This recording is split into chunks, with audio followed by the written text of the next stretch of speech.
توانائی دیتی ہے, پورا مضمون باندھا ہے. اعلیٰ حضرت کہتے ہیں بہروپیہ تھا, مداری, روپ بدل بدل کے دکھایا کرتا تھا, بادشاہوں سے انعام لیتا تھا.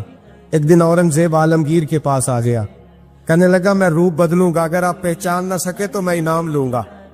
آپ نے فرمایا میں کوئی ایسے ویسا بادشاہ نہیں, کہا مجھے دھوکہ دینا مشکل ہے. کہا نہیں, میں روپ بدلوں گا. حضرت اورنگزیب عالمگیر بڑے نیک بادشاہ گزرے, بڑے پرہیزگار. وہ بہروپیہ کہنے لگا میں روپ بدلوں گا, آپ نہیں پہچان سکیں گے. فرمایا چل جتنا تیرے اندر زور ہے لگا لے. حضرت نے اعلان کیا کہ میں نے فوجی بھرتی کر دے, 2 ماہ کے بعد ٹیسٹ ہوگا. وہ 2 مہینے دوڑتا رہا, رنگ روپ بناتا رہا, آیا ٹیسٹ دینے, 2-3 سپاہیوں کا امتحان لیا. اس کی باری آئی تو 10 روپے دیے, کہنے لگے تیرے آنے جانے کا کرایہ میں نے تجھے پہچان لیا ہے.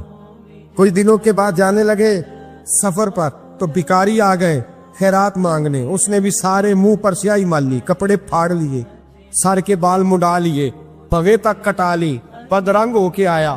کاسا آگے کیا تو حضرت نے 10 روپے ڈالے, کہنے لگے تیرے آنے جانے کا کرایہ میں نے پہچان لیا ہے. کچھ دن گزرے تو ٹیچر کی ضرورت تھی. اس نے مونچھیں بڑی کر لی, داڑھی نکلی لگا لی, سر پہ جنا کیپ پہن لی, ایک شیروانی لے لی اور ہاتھ میں چھڑی پکڑ کے آیا. کہنے لگا میں استاد ہوں, 2-4 بندوں کا امتحان لیا, اس کی باری آئی تو 5 روپے دیے, 10 روپے دیے, کا تیرا کرایہ میں نے پہچان لیا. 2 سال گزر گئے. وہ جب بھی آتا حضرت پہچان لیتے. ایک دن سفر پہ جا رہے تھے, بہت بڑا لشکر تھا, جہاد کرنے جا رہے تھے اورنگزیب عالمگیر. تو دیکھا ایک پہاڑی ہے, پہاڑی پہ لوگ جا بھی رہے ہیں آ بھی رہے. اورنگزیب عالمگیر پوچھنے لگے یہاں کیا ہے؟ کہنے لگے بابا جی بیٹھے ہیں دعا کرتے ہیں, اللہ کے نیک بندے ہیں. اورنگزیب کہنے لگے یار پرانے لوگ سارے ہی اللہ والوں کو مانتے, یہ بھی مصیبت آئی ہے جتنی نہیں آئی ہے, سارے لوگ ہی مانتے. کہنے لگے ذرا میں دعا نہ کرا لوں, بچے کام جا رہا ہوں.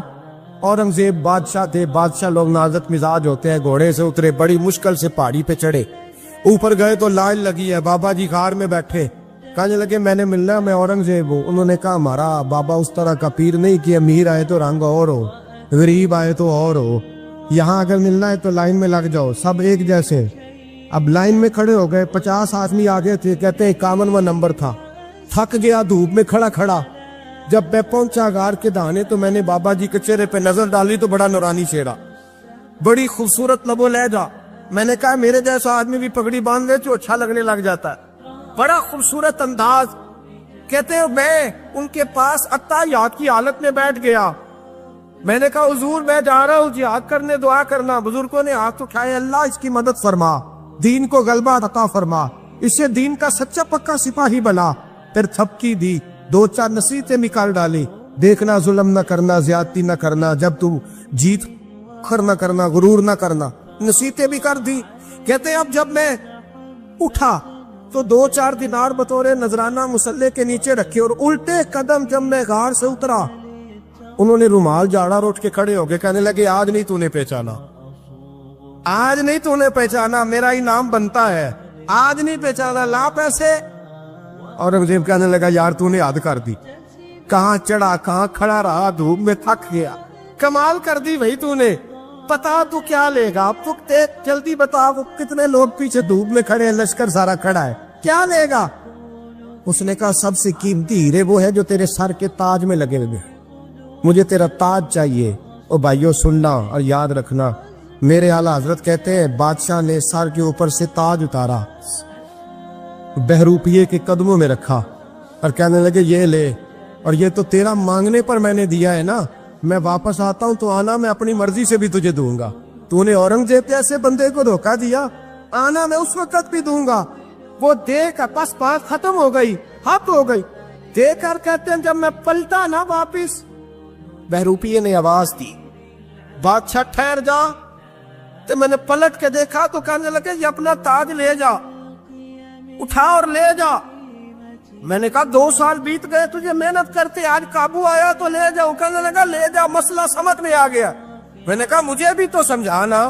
کہتے ہیں وہ پھوٹ پھوٹ کے رویا, اس کی آنکھیں برس پڑی, سیلاب کی طرح آنسو بہہ نکلے, تڑپا اور رو کے کہنے لگا بادشاہ میں نے جھوٹ موٹ رسول اللہ کی غلامی اختیار کی تھی, جھوٹ موٹ کی داڑھی, جھوٹ موٹ کی پگڑی, جھوٹ موٹ کا فقر, میں نے جھوٹ موٹ نبی پاک کا لباس پہنا ہے, تو تیرے جیسے بادشاہوں کے تاج میرے قدموں میں آ گئے ہیں. اگر میں سچ مچ رسول اللہ کا غلام بنوں گا تو اللہ کیا کچھ عطا فرمائے، اللہ کتنی نعمتوں سے نوازے۔ میرے اعلیٰ کیا فرماتے ہیں؟ اعلیٰ حضرت فرماتے ہیں فرشتے بھی کرتے ہیں تعظیم میری۔ کون جی؟ اللہ ایسا عقیدہ بھی کم ملے گا جو بریلی کے امام کا عقیدہ ہے، ایسا بھی کم، کہتے ہیں فرشتے بھی کرتے ہیں تعظیم میری۔ کیوں؟ فرمانے لگے فدا ہو کے ان پر یہ عزت ملی۔ بغداد کے ایک درویش عالم تھے، تو وہ جب بھی نماز پڑھاتے نا تو کسی تاجر کی 2 بیویوں کے بارے میں دعا مانگتے۔ توجہ ہے میری بات پر؟ نماز پڑھاتے تو کہتے اللہ اس تاجر کی 2 بیویوں کو اپنی خاص رحمتیں عطا فرما۔ ایک دن لوگ ان کے گرد اکٹھے ہو گئے، کہنے لگے بابا جی بتائیں تو صحیح وہ بیویاں کون تھی جن کے لیے آپ دعا مانگتے؟ تو فرمانے لگے میرے شہر کا ایک تاجر تھا، بہت بڑا تاجر تھا، مالدار تھا پر بے اولاد تھا۔ اسے بغداد سے ملک شام جانا پڑتا تھا تجارت کرنے، اور کئی مہینے اسے شام کے ملک میں رہنا پڑتا تھا۔ اس نے اس طرح کیا کہ وہاں بھی ایک شادی کر لی۔ توجہ ہے نا میری بات پر؟ کیا کر لیا اس نے؟ دوسری شادی کرنا مرد کے لیے جائز ہے، تیسری کرنا بھی، چوتھی کرنا بھی بھیا کا وقت، مگر اگر انصاف کر سکے تو۔ اگر چاروں میں ہم نہ آدھا مسئلہ سنتے ہیں اور آدھا ہی بیان کرتے ہیں، اگر انصاف نہ کر سکے پھر اس کے لیے 4 جائز، پھر وہ ایک ہی رکھے گا۔ تو عزیز دوست دوسرا نکاح کر لیا، شادی ہو گئی، اب وہ وہاں کچھ زیادہ وقت گزارنے لگا، مالدار آدمی تھا، بیوی کو مکان بھی لے کے دے دیا۔ اب وہ دیر سے آتا واپس، اور جب آتا بھی تو اس کے وہ والے انداز نہ ہوتے جو پہلے ہوا کرتے تھے۔ اب بیوی سے بڑا جاسوس بھی کوئی نہیں ہوتا، اس کو تو پہلے پتہ چل جاتا ہے کہ ماجرا کیا ہے، اسے بڑی خبر ہوتی ہے۔ تو اس نے محسوس کر لیا کہ بدلے بدلے سے میری سرکار نظر آتے۔ وہ کہنے لگی اب کہ جب آتا جاتا ہے تو اس کے حالات کچھ بدلے بدلے سے ہیں، ماحول کچھ اور ہے۔ اس نے ایک بوڑھا آدمی جو اس کا عزیز بھی تھا اور سمجھدار بھی تھا اس کو تیار کیا، کہنے لگی اب کہ جب ملک کے شام جائے نا تو اس کا پیچھا کرنا اور خبر کرنا کہ کہاں رہتا ہے، کہاں جاتا ہے، کیا کرتا ہے۔ وہ بوڑھے بزرگ جو تھے وہ خاتون کے کہنے پر کچھ اس نے کرایہ بھی دیا۔ وہ اس تاجر کے پیچھے گئے اور واپس آ کے خبر دی، کہنے لگے کہ یہ تو 2-3 سال بیت گئے، اس نے وہاں بھی شادی کی ہوئی ہے، تجھے بتایا ہی نہیں۔ بی بی بڑی سمجھدار تھی، حوصلہ مند، زیرت، اس نے شور نہیں مچایا۔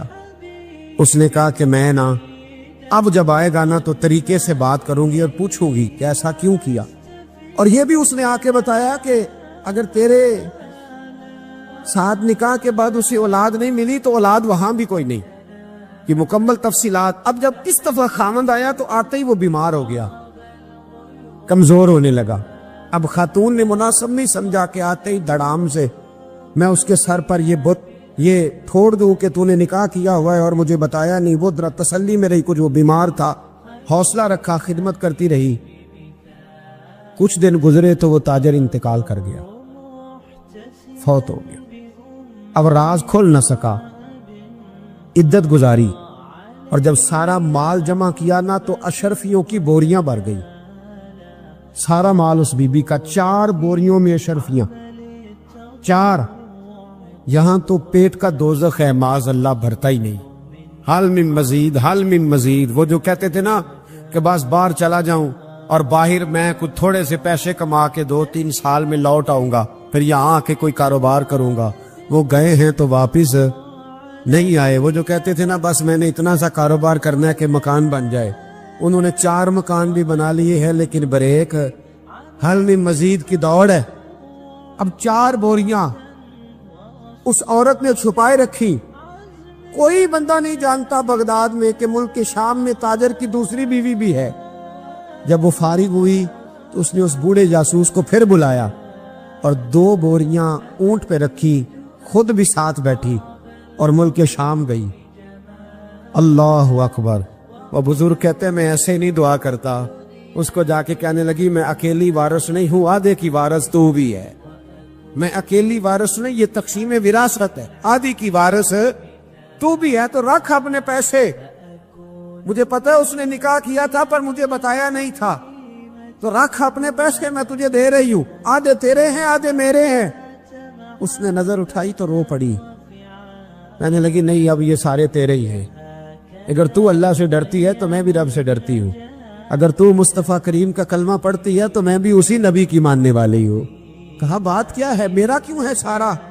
تو وہ خاتون کہنے لگی وہ 2 سال 3 سال سے میرے ساتھ نکاح تھا اور اس نے بتایا تھا مجھے کہ میری بیوی بھی ہے، اور میں غریب تھی تو میرے والدین کو بھی بتایا تھا کہ میری دوسری شادی ہے۔ یہ مکان اس نے مجھے لے کے دیا تھا، میرے تمام اخراجات وہ پورے کرتا تھا، نان و نفقہ کا خیال رکھتا تھا، لیکن اب کہ جب وہ آیا تو وہ بیمار تھا۔ اس نے مجھے بتایا کہ مجھے طبیب نے بتایا ہے کہ میں شدید بیمار ہوں، شاید بچ نہ سکوں۔ تو کہنے لگی وہ مجھے کئی لاکھ روپے بھی دے گیا اور جاتے دفعہ مجھے طلاق بھی دے گیا، فارغ کر گیا۔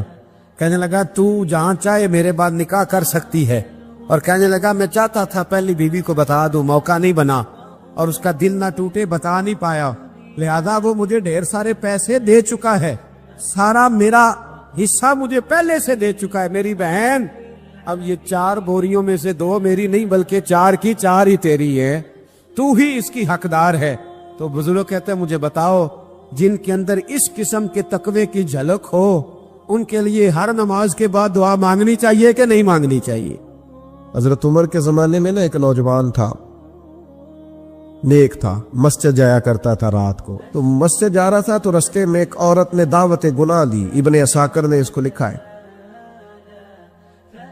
تو نوجوان تھا، خواہشات تھی، کچھ طبیعت مائل ہو گئی، ابھی ادھر جا ہی رہا تھا کہ کسی نے آیت پڑھ دی والی من خاف مقام ربی جنتان، جو رب کے سامنے کھڑے ہونے سے ڈرے گا اللہ 2 جنتیں دے گا۔ واقعی ڈر گیا، وہ واقعی ڈر گیا، اتنا ڈرا کہ بے ہوش ہو کے گر پڑا۔ بیماری سے لوگ بے ہوش ہوتے ہیں، پیسے ڈوب گئے بے ہوش ہوتے ہیں، بچے کے غم میں بے ہوش ہوتے ہیں۔ سچ بتاؤ کبھی خوف خدا سے بھی بے ہوش ہوتا کوئی دیکھا ہے؟ ہمارے ہاں تو روز مرہ ہی نہیں ہے بھائی، اور بڑی باتیں ہیں بے ہوش ہونے کی، ڈرنے کی، غش کھانے کی۔ بے ہوش ہو کے گر پڑا، بوڑھے باپ کو کسی نے بتایا بچہ بے ہوش پڑا ہے، اٹھا کے گھر لائے، گھر لا کے کہا بیٹا کیا ہوا؟ نوجوان ہے، چڑھتی جوانی ہے پر پاکیزہ بڑی ہے۔ کہنے لگا ابا جی گناہ کی طرف چلا گیا تھا پر میں نے آیت سن لی جو اللہ کے سامنے کھڑے ہونے سے ڈرے گا رب 2 جنتیں دے گا، میں ڈر گیا تھا، رب واقعی 2 جنتیں دے گا۔ باپ رو پڑے، ابا جی کی آنکھوں میں آنسو آئے اور کہا پتر اللہ بڑا مہربان ہے، اس کے وعدے سچے ہیں، واقعی 2 جنتیں دے گا۔ اس نے پھر ایک چیخ ماری اور اس طرح کی ماری کہ اس کی روح ہی پرواز کر گئی، روح ہی پرواز کر۔ کشتگان خنجر تسلیم را، عشق کی خنجر سے قتل ہو گئے لوگ۔ صبح حضرت عمر کو پتا چلا کہ انہوں نے تو رات جنازہ بھی پڑھ دیا، تدفین بھی کر دی۔ جناب عمر فرمانے لگے اتنا نیک نوجوان خوف خدا سے دنیا سے چلا گیا، مجھے کیوں نہیں بلایا میں جنازہ پڑھتا؟ فاروق اعظم فرما رہے ہیں میرا شوق تھا میں اس کا جنازہ پڑھتا۔ کہ حضور